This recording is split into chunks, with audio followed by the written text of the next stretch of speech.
jagan sinuga midagi isiklikku, mis muutis minu maailma ja see ei puuduta raha ega asjade ostmist. Me ootame tihti elus mingit õiget hetke, paremaid tingimusi või märke, aga tõde on see, et universum toetab julgeid. Muutus ei alga selles, mis sul on taskus või laual. Muutus algab hetkes, mil sa lubad endal midagi uut ja sul on julgus teha esimene samm. Ma tean, see kõlab võib-olla liiga lihtsalt, eks, aga proovime kohe. Pea meeles, et alustamiseks ei pea sa ootama ideaalset hetke, ideaalset välimust või püüdma teha midagi ideaalset. Ideaalne on sageli hea vaenlane. Ma tean, mida sa praegu mõelda võid. Ma olen ise 42-aastane ja ma tean, et paljud minu vaatajad, kes on 45, 50 või 60 aastased mõtlevad. Nojah, tema on ju veel nii noor, tema jaoks ongi kõik lihtne, aga ma tahan sulle rääkida oma emast. Minu ema alustas 68-aastaselt pilatesega. Ta ei teinud seda sellepärast, et tema elu oleks olnud muretu ja kerge. Vastupidi, tal on elus käsil situatsioon, mida ma ei sooviks oma suurimale vaenlasele. Tema mõtted ja mured võiksid olla hoopis mujal, aga ta lubas endale selle aja. Ta leidis igal nädalal motivatsiooni, millest tänaseks on saanud tugev ja vunkamatu distsipliin. Tulemus? Ta sai suurepärase vormi, parandas oma tervist ning selle kõige tulemusena loobus ta hiljem ka täielikult alkoholist 68-aastaselt. See on ju nii loomulik. Läbi terve inimkonna ajaloo on inimesed neid asju teinud. Suutis keset suurimat eluraskusi valida enda tervise ja uue alguse, mis on sinu vabandus. Veel eelmisel aastal olin mina olukorras, kus tundsin end väga halvasti. Töötasin juristina ja panustasin sellesse täielikult, kuid minu panus jäi tunnustuseta.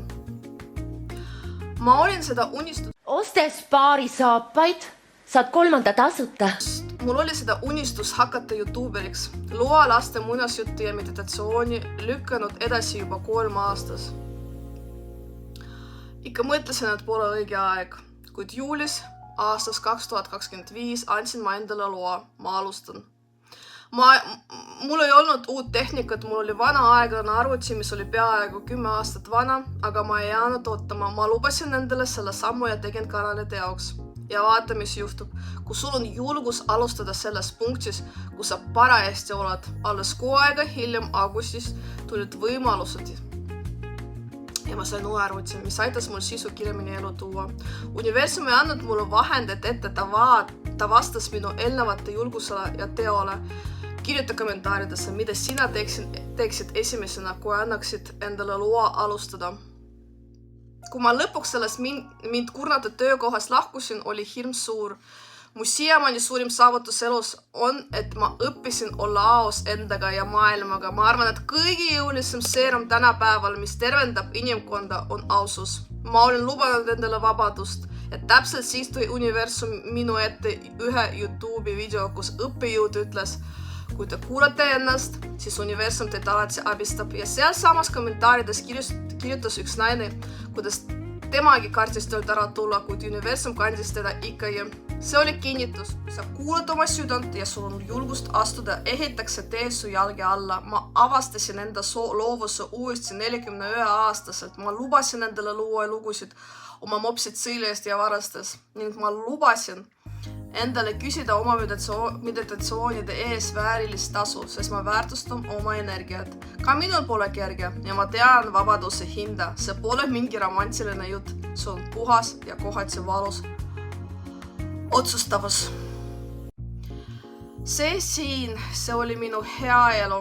Erasaar, flamingud, kõik oli väliselt paigas, aga ma loobusin sellest, et tunde ennast lõpuks ometi hästi sisemiselt, mitte näeliselt. See pilt ei ole mingi nostalgiline igatsus, see on selleks, et sa saaksid aru, millest ma räägin. Ma ei räägi elu muutusest teoreetsilist, ma tean täpselt, millest ma loobusin ja ma tean, et see hind on reaalne. Edaspidi ma loon selle endale ainult oma reeglite järgi. See siin on aga minu reaalsus praegu. Selles kõrguses kukkumine on valus, ma ei hakka seda ilustama, aga see on hind, mida ma maksan, et saaksin minna teed, mida hing kõhkab. Ma piidan, kukun ja tõusen uuesti ja teesklen elu, mis pole minu.